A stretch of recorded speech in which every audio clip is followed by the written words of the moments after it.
He was born and raised in poverty, extreme poverty. He was an orphan when he was simply a little child, a little baby. Well, he came west, got a job. When he came to my meetings, after about 2 years, I met him. I rather liked him. And I asked him if he would like to do what I am doing. And he said, yes, I would, but I'm not qualified.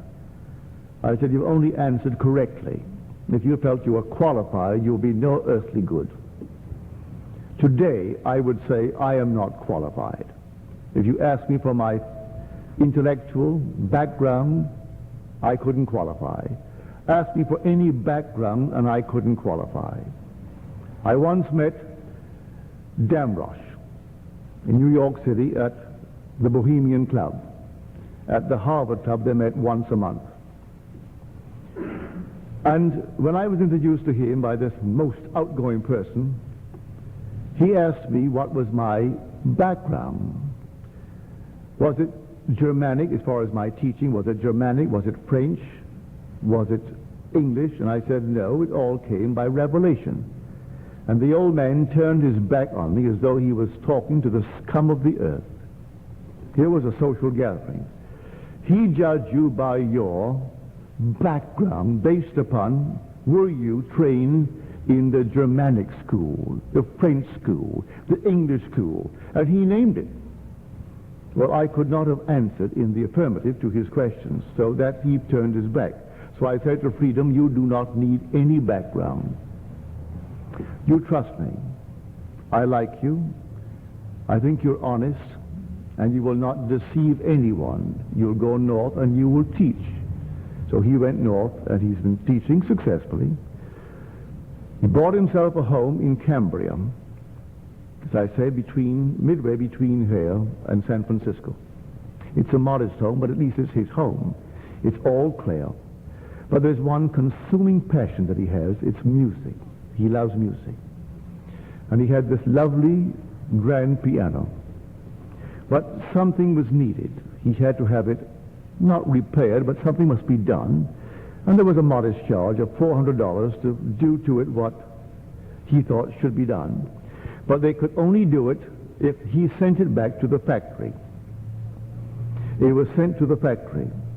They would not ship it to him unless he first came down and tested it and tried it out. That everything ought to be just right as he thought it to be right. So he came down, played on it, and he loved it. Then they gave him a date of delivery. So he waited home, and there was no piano. The next day, no piano. Then he called them. They said, well, we were waiting for a full load. But now there is a full load, and so you will get your piano. Wednesday of last week.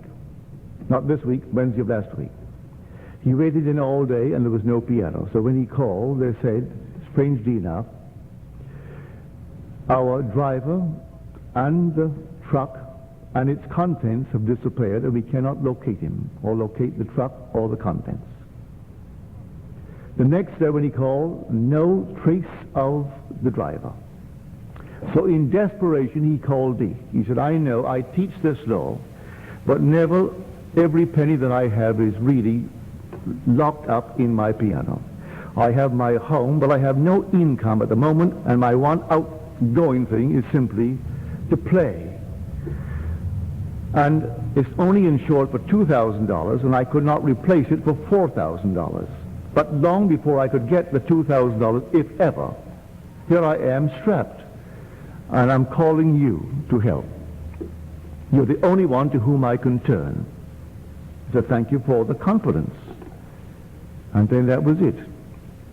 Before I hung up, or right after I hung up, I heard him play that piano.